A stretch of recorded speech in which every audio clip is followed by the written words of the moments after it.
இந்த நிகழ்ச்சியில கலந்து கொண்டு வாழ்த்துறை வழங்கி அமர்ந்திருக்கின்ற இந்த பகுதியுடைய நகரமன்ற உறுப்பினர் கலைவாணி சுரேஷ் அவர்களே, இந்த நிகழ்ச்சியில கலந்து கொண்டிருக்கக்கூடிய வாசகர் வட்டத்தினுடைய தலைவர் வாசுதேவன் அவர்களே, மகளிர் வாசகர் வட்டத்தினுடைய தலைவர் அன்பு சகோதரி ஆர்த்தி மனோகரன் அவர்களே, நிறைவாக நன்றியுரையாற்றக்கூடிய இரா சுந்தரேசன் அவர்களே, இந்த நிகழ்ச்சியை சிறப்பாக எப்போதும் தொகுத்து வழங்கி கொண்டிருக்கக்கூடிய பாவலர் கவிஞர் வேலாயுதம் அவர்களே, இந்த நிகழ்ச்சியில கலந்து கொண்டிருக்கக்கூடிய ஐயா புலவர் கோவிந்தசாமி ஐயா அவர்களே, திருப்பூர் காமராஜ் அவர்களே, நம்முடைய பாவலர் குப்பன் அவர்களே, கண்ணதாசன் தமிழ்ச்சங்கத்தினுடைய அண்ணன் மோகன் அவர்களே, இன்னும் ஏனைய வருகை தந்திருக்கக்கூடிய நூலக ஆர்வலர்களே, அனைவருக்கும் என்னுடைய நன்றி கலந்த வணக்கத்தை தெரிவித்துக் கொண்டு, இன்றைக்கு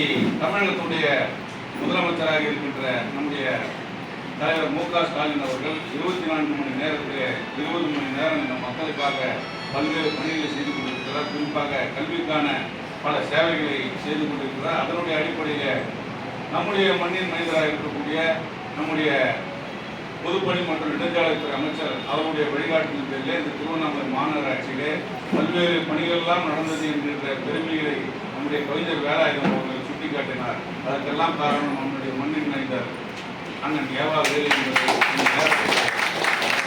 சொல்ல கடமைப்பட்டிருக்கின்றோம்.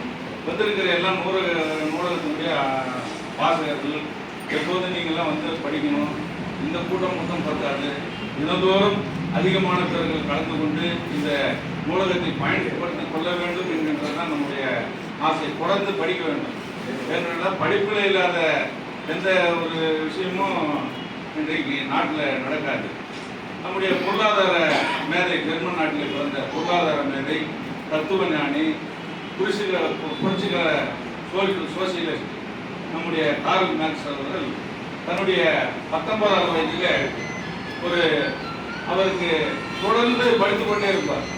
10 வயதிலிருந்து தொடர்ந்து புத்தகங்களே படித்து மேதையாகக்கூடிய அந்த அளவுக்கு படித்து கொண்டே இருப்பார். இரவும் பகலும் பாராமல் எல்லா வேலையும் விட்டுட்டு படிக்கிறது தான் அவருடைய கார்ல் மார்க்ஸ் அவர்கள். 19வது வயதில் அவருக்கு ஒரு கண் மந்தமாக ஆகிறது. மருத்துவரிடத்தில் இருந்து அவருடைய தந்தையார்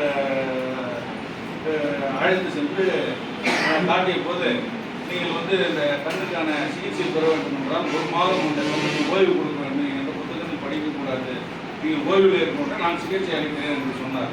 வீட்டுக்கு வந்து அவங்க அப்பா கேட்டார், அடுத்த நாளைக்கு போய் அந்த சிகிச்சை ஆரம்பிச்சிடலாமான்னா, எனக்கு வேணவே வேணாம், நான் 1 மாதம் புத்தகம் படிக்காமல் இருக்கிறது அது ஆகவே ஆகாது.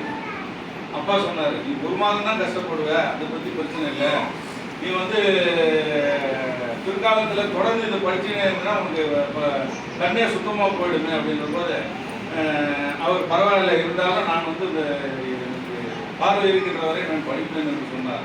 இருந்தாலும் அவருடைய தந்தையார் அவரை சமாதானம் செய்து மருத்துவமனையில் அறுவை சிகிச்சை செய்து கொண்ட பிறகு, நீ 1 மாதம் நீ படிக்காமல் இருந்தாலும் அந்த புத்தகங்கள்லாம் என்ன நினைக்கிறாயோ அந்த புத்தகத்தெல்லாம் நான் வாசிக்கின்றேன், நீ கேள் என்று சொல்லி மகனை கேட்டினார். அவர்தான் பிற்காலத்திலே மூலதனம் என்கின்ற ஒரு புத்தகத்தை வடிவமைத்து பொருளாதார மேலை தத்துவ நாணயத்தை சேர்ந்த கார்ல் மார்க்ஸ் அவர்கள். அவர் வழியிலே நாம் அனைவரும் ஒன்று கூடி நம்முடைய வாசகர் வட்டத்தை நல்ல பெயரில் கொண்டு வருவோம் என்று வாழ்த்தி விடைபெறுகிறேன். நன்றி.